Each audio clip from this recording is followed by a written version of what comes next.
Are you ready to unlock the real power of CapCut and create content that truly grabs attention? In the next few minutes, I'm showing you 30 essential tricks to transform you from beginner into pro. We'll cover everything from simple workflow hacks to save you hours to advanced visual effects that will have people asking, how did you do that? We'll start with the fundamentals and work our way up to pro-level secrets, all with clear step-by-step instructions.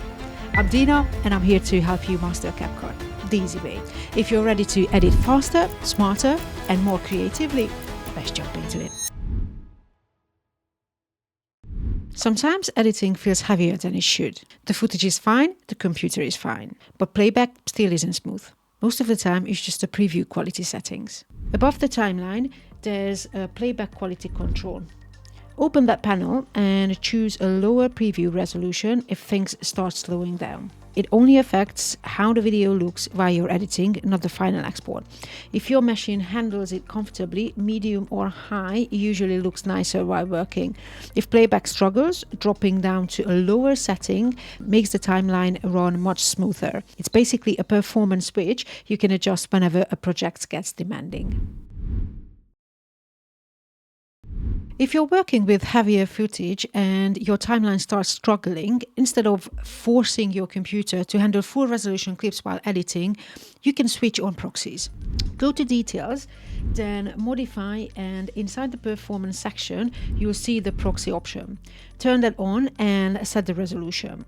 I usually stick with 720p because it keeps playback smooth without making everything unusably soft. So any footage above that resolution automatically gets a lighter working copy created for editing.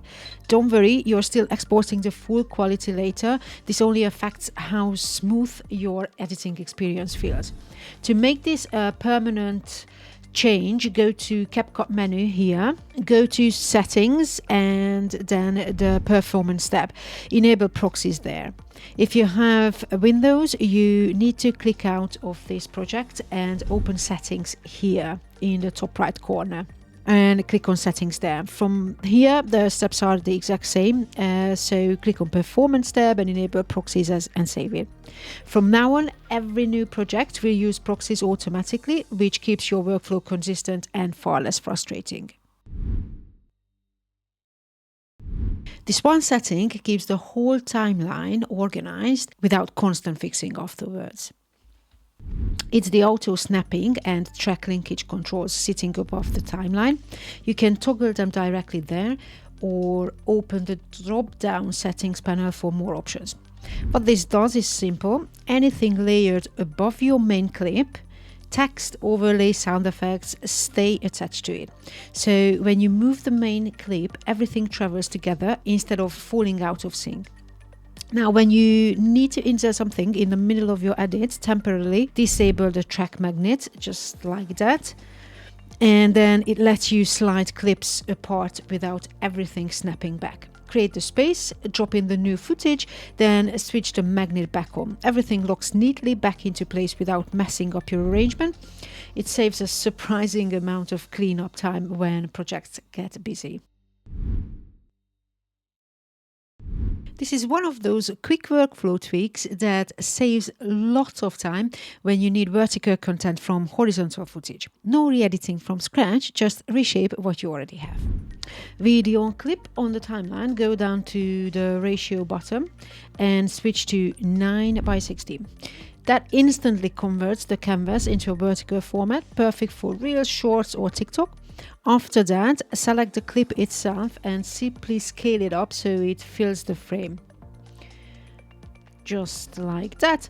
And adjust the position until your subject sits nicely in the center.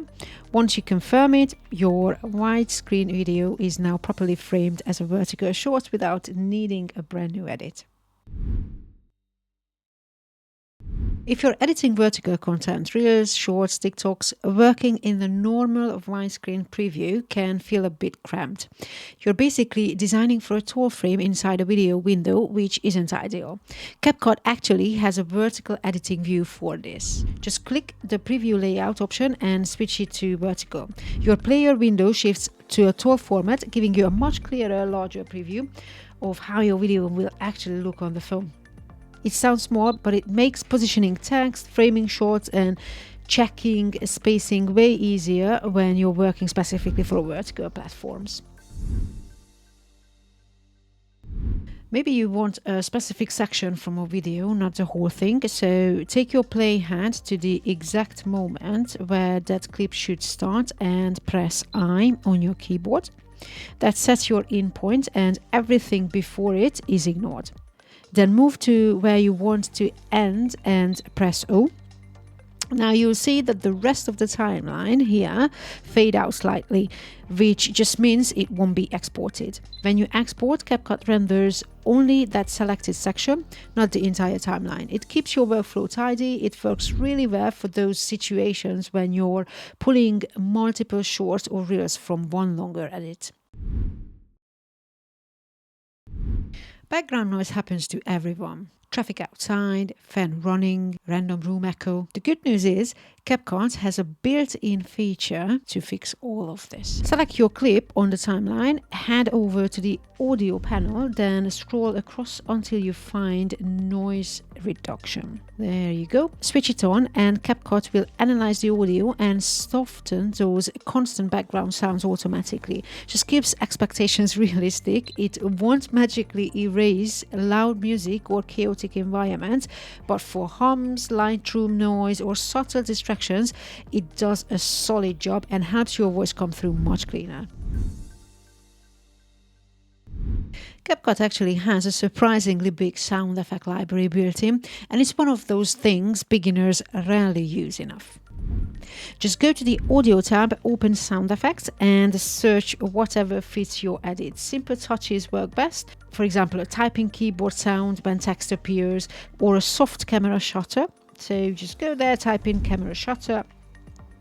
If you're showing photos or B-roll, and for real-life atmosphere, something like coffee shop ambience or street noise underneath a talking clip can the whole scene feel more alive instead of silent and flat. Captions instantly make your videos easier to follow, especially on social media where many people watch muted. The good news is you don't have to type them manually anymore. Go to text, then choose Auto Captions and hit Start. CapCut will scan your whole video and generate captions automatically. After a few seconds, you'll see them appear along the timeline. From there, select any caption layer and go to Caption tab. This is where you can control how the captions behave. You can break lines so only 3 or 4 words show at once, quickly fix spelling. If you go to Text tab, you change the font, colors, positioning, whatever fits your brand. If you keep this one ticked, this one, apply to all main captions. Those adjustments apply across all captions, so you set it once and then the entire video updates. If you're working with brand colors or even just trying to keep your edits consistent, saving colors inside CapCut is a massive time saver. Say you've got a text layer selected, head over to the color panel, paste your hex code directly into the color field and press enter. That instantly applies the exact shade you want. Now, here's the useful part. Hit that little plus icon right over there next to the color picker and it gets saved into your palette. Next time you need it, it's right there. And if you don't need that color anymore, just right click it and remove it. Clean, organized, and much faster when you're editing regularly. Okay, feeling good with the basics? Let's kick it up a notch with the intermediate tricks that will seriously level up your edits. This next one is basically a 2-in-1 trick. Sometimes background is distracting. A quick blur usually fixes that, and if you want text on top, adding a darker layer afterwards makes everything much easier to read. Start by duplicating your original clip. Hold Alt or Option and drag the footage upward so you've got 2 identical layers stacked. Select the bottom clip, head into Effects, search for Blur and apply it. Then adjust the intensity with the slider until the background softens but still feels natural. You don't want it looking muddy, just less busy. Then select the top video layer, go to Video, remove background and use Auto Remover so only you stay visible above the blur layer. Now, if you're planning to add text or graphics, Add the blur alone still isn't enough. You can darken the background slightly as well. Go to Media, Library, and grab a plain black background image. Drop that layer between your two clips. Scale it so it fills the whole frame. Change the opacity to a point where it feels natural. Now you've got a blurred background plus subtle darkening, which makes white text, captions or graphics sit perfectly without fighting the footage. This is one of those edits everyone does, cutting silence, mistakes or pauses. The problem is it often leaves you with a very obvious jump cut. It's not wrong, but if you want it to feel cleaner and more intentional, here's a simple trick. I've got two clips here where a pause was removed and you can clearly see the jump cut. First step, select the second clip, go to Video and scale it. And increase it slightly. Just a subtle zoom is enough. Now here's the catch. When you zoom, your eye line shifts. In the first clip, your eyes might sit lower, then suddenly higher in the next one, which creates that uncomfortable visual bounce. To correct it, open the 3-line menu in the preview window, go to Guide and Rulers, and add a horizontal guide. On your first clip, line that guide up exactly with your eyes. Zoom in if needed so you're precise. Then switch to your second clip, the zoom one, and simply drag the frame vertically until your eyes sit on that same guide again. That keeps the viewer's focus already instead of jumping up and down. Once you play it back, the cut feels intentional rather than accidental. When you're done, head back to the guide and rulers and hit Clear Guides to remove the line. And quick extra tip while you're here, there's also a Log Guides option in that same menu. If you're working on detailed text layouts, graphics or anything that needs consistent alignment, locking guides stops them shifting accidentally. Small feature, massive time saver on longer edits. This one saves serious time once you start layering effects. Instead of rebuilding the same edits again and again, just copy the attributes. Say you've already added a mask, color tweak or effect to one clip and you want the exact same look on another. Select the edited clip first, right click and select Copy Attribute. Then click the second clip and right click and select Paste Attributes. This opens a window where you can select and deselect what effects and tweaks you want to paste from the first clip to this one. Hit paste and then the second clip instantly matches the first one. Same effect, same settings, no rebuilding from scratch. Once your auto captions are generated, don't just leave them static.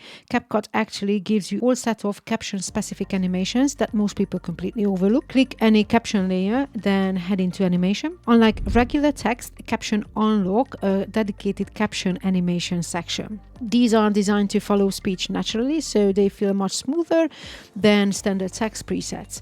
Try a few and see what fits your style. Subtle motion usually works best. And when you find animations you love, save them as your favorite so you're not digging through menus every single edit. You just need to press that little star icon and then you just save it to your favorites. It keeps your workflow fast and your captions visually consistent. Smooth zooms are one of those small details that instantly make an edit feel more intentional. You see them everywhere, especially when someone wants to emphasize a key point without cutting away. Pick the clip you want to zoom into, then head to the Video Basic Transform section and drop a keyframe on scale at the start. Move a bit forward on the timeline and add another keyframe. On that second one, increase the scale slightly, something around 115, 120 usually works well. If you play it now, the zoom feels a bit stiff because it's linear. To soften it, right-click the keyframe and open the preset curves. Select a curved easing option like Quad Ease. Now, when you play it back, the zoom eases in naturally instead of mechanically, which keeps the focus where you want it without screaming effect.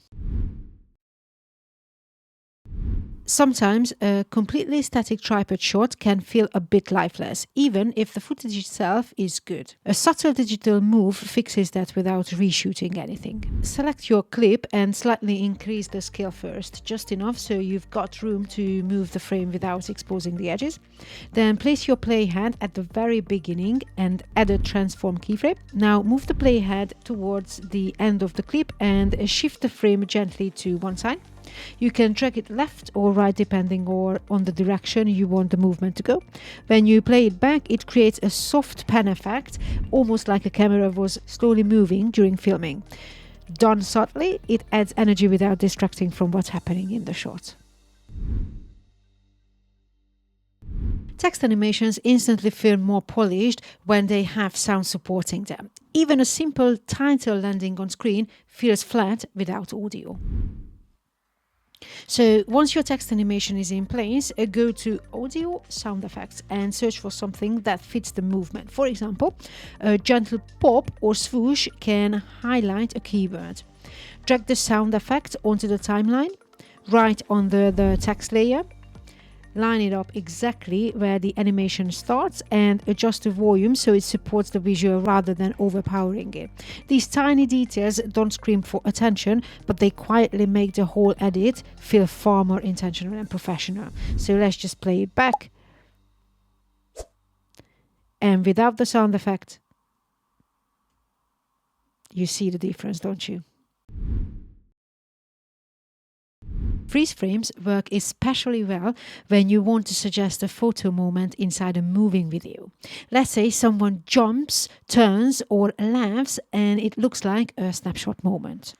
Move your playhead to that exact frame, select the clip and then hit freeze. CapCut will create a still frame right there in the timeline and you can stretch it longer if you want that pop photo taken feel to last.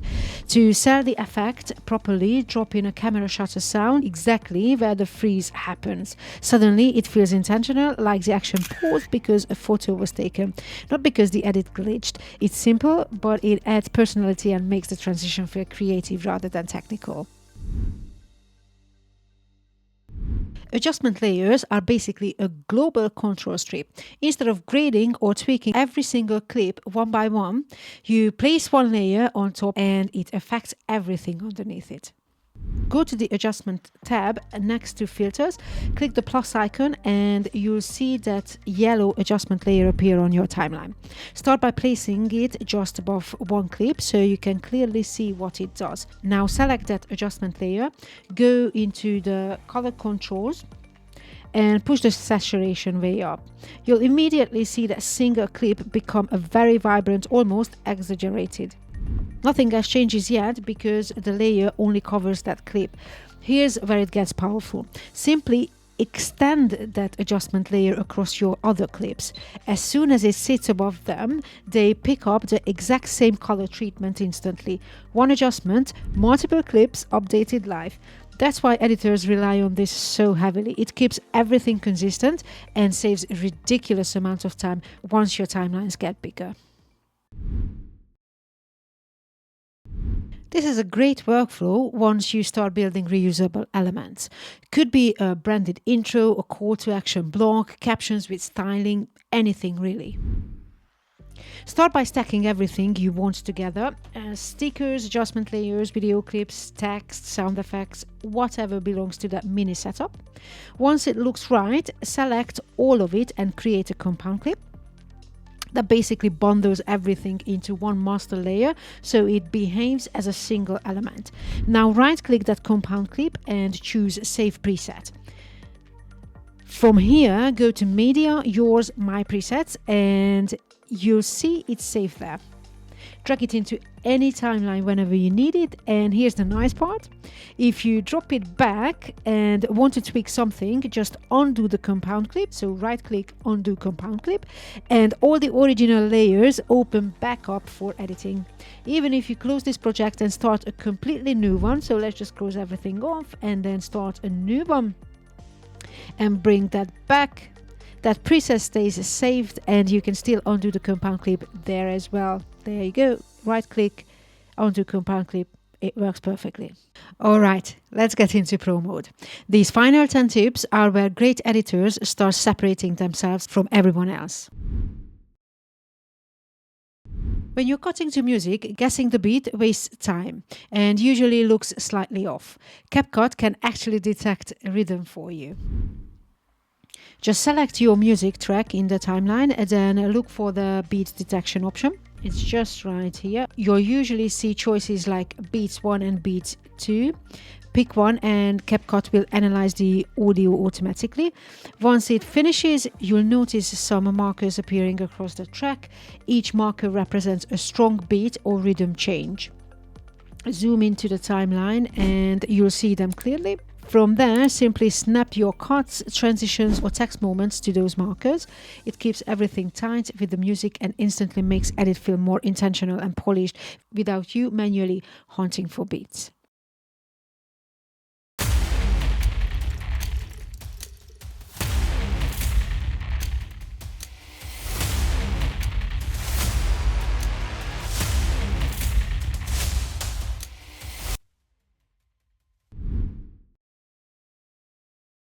Motion blur is one of those details people don't consciously notice, but they definitely feel it when it's missing. Real camera naturally create a bit of blur whenever something moves, so when your edits are perfectly sharp during motion, it can actually look slightly artificial. If you've got any clip with movements, text, animation, camera pans, transitions, whatever, select that clip first. Then right-click and create a compound clip. That step is important because it allows CapCut to apply the blur consistently across the whole motion. With that compound clip selected, head over to the video settings. Scroll down until you find motion blur and switch it on. You'll see controls for intensity and blend. Pushing the intensity higher gives a stronger cinematic feel, but don't overdo it unless it's stylistic. Toggle it on and off once just to see the difference. Without it, motion can feel a bit harsh. With it, everything flows much more realistically. Anytime you add a movement, this is worth checking. Tracking moving elements is one of those features that instantly makes your edits look more intentional. Let's do a practical example instead of something abstract. I've got a clip here with two cars driving past. First, I'll add a text layer for each. Just go to text, drop a text layer on the timeline, stretch it to match the clip length and type a name. Let's call one Joe and the other Jane. Adjust the font color, maybe a subtle shadow so it stays readable. Now select the first text layer, go to tracking, choose motion tracking and position the tracking box over the first car. I usually switch off scale and distance tracking for a cleaner result, but you can experiment. Hit start and CapCut will analyze the motion. Repeat the same for the second car with the Jane text. Once both are tracked, play it back and the names will follow each car naturally as they move. And this isn't limited to text. You can replace those labels with icons, graphics, emojis, even faces. Drop the element in, run the same tracking process, and it will stick to the movement exactly the same way as the text did. It's a simple technique, but it opens up loads of creative possibilities. Sometimes you just need a quick voiceover and don't fancy recording one. CapCut actually handles this nicely with text-to-speech. Go to text, click add text and type whatever you want spoken. Don't worry about styling it right now. Once the line is written, head to text-to-speech. You'll see a selection of voices in different categories. Pick one that fits the tone you're after, then confirm. CapCut will generate an audio clip from that text and drop it straight into your timeline. At this point, you've got options. You can keep the on-screen text if you want subtitles. In this case, stylize the text if you want, or delete it and just use the voice track underneath your footage. It's handy for quick intros, explainer sections, placeholder narrations, or even creative effects when you want a slightly synthetic voice on purpose. I used to play basketball, and I loved it. Here's a nice little polish trick. It looks complicated, but once you've done it once, it takes seconds and it seriously upgrades how your graphics sit in the frame. Let's say you drop a logo or icon onto your timeline. Duplicate it so you've got 2 layers. Work on the bottom one first. Go to Adjust and then Curves. Grab the top right point and drag it all the way down. That crushes into pure black. Now right-click that layer and create a compound clip, then head to Effect and add blur. Adjust the strength until it looks soft rather than muddy. Place this blurred layer slightly offset underneath the original logo and you instantly get the subtle shadow style depth. If you want it to feel even more natural, lower the blend or opacity to roughly 70%. It stops looking fake. If you want a glow instead of a shadow, same workflow, just flip the curves move. Duplicate the logo again, go to Curves, but this time lift the bottom left point upward. That turns the layer white. From there, it's identical compound clip, blur effect, position behind the original element, shadow version gives depth, glow version gives emphasis. Both are quick, both look professional, and neither requires external plugins. Color grading scares a lot of people at first, so here's the simplest way to get a solid look quickly and then refine it properly. Start with the fast option. Select your clip, go to Adjustments and you'll see Auto Adjust. One click and CapCut gives you a balanced grade instantly. It's not magic, but it's a strong starting point. You can dial the intensity up or down depending on how subtle or punchy you want the look. Think of this as your base correction before you get creative. Now for proper control, jump into HSL, that stands for Hue, Saturation and Luminance, basically color tone, color strength and brightness.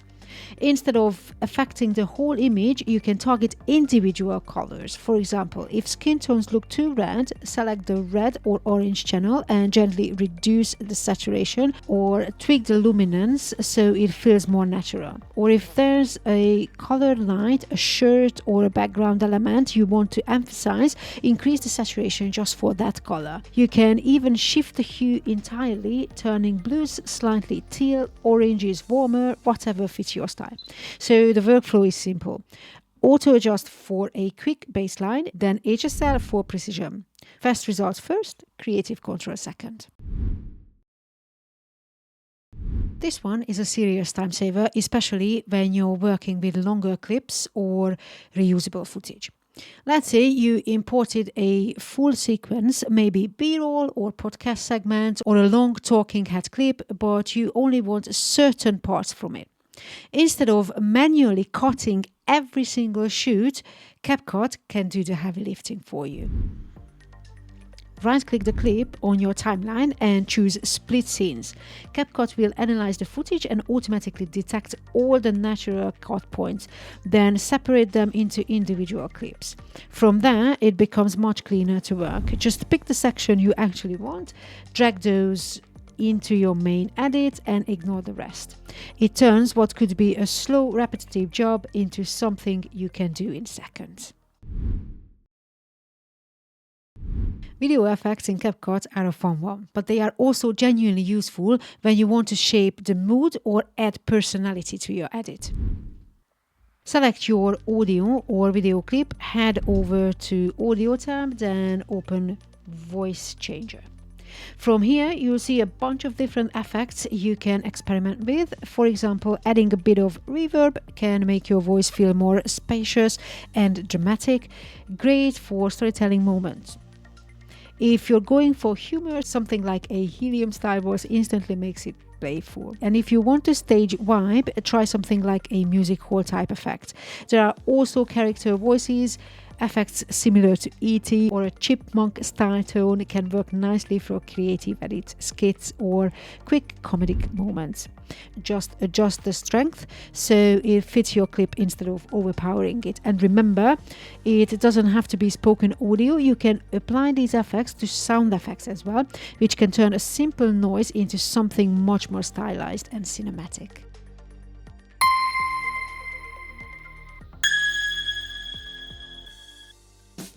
Stop putting your phone right in front of your face every time. Stop putting your phone right in front of your face every time. Slowing footage down, it can look great. But when the clip wasn't actually shot in slow motion, it suddenly looks jittery and cheap. But CapCut has a workaround for this. Select your clip, go to speed and reduce it. For example, setting it to 0.5 slows it down by half. Play it back like that and you'll often notice it feels choppy. That's normal because the software isn't stretching frames that weren't meant to be stretched. Now here's the fix. Stay in the speed settings, enable slow motion down here and switch the method to optical flow. This is very important. It takes a moment to process it because CapCut is generating extra in between frames, but once it's done, the motion looks far cleaner and much more natural. So even if the original footage wasn't filmed in slow motion, so in 60 frames per second, this setting can still give you a smooth, professional looking result.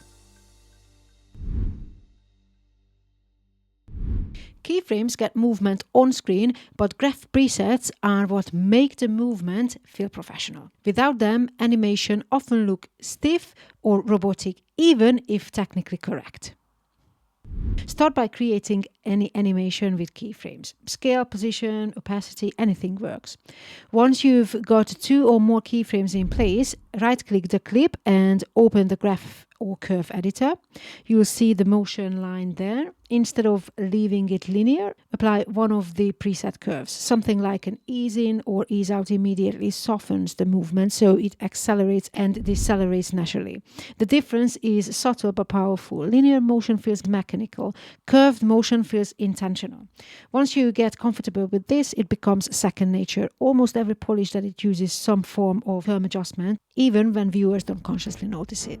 And there you have it, 30 tips to take you from a CapCut beginner to an absolute pro. I promise, if you start using even just a few of these, you'll edit faster and your videos will look 10 times better. Which tip was a game changer for you? Let me know in the comments below. If this video helped you out, do me a huge favor and hit that like button and subscribe for more editing secrets like this. Now go and create something incredible, and I'll see you in the next one.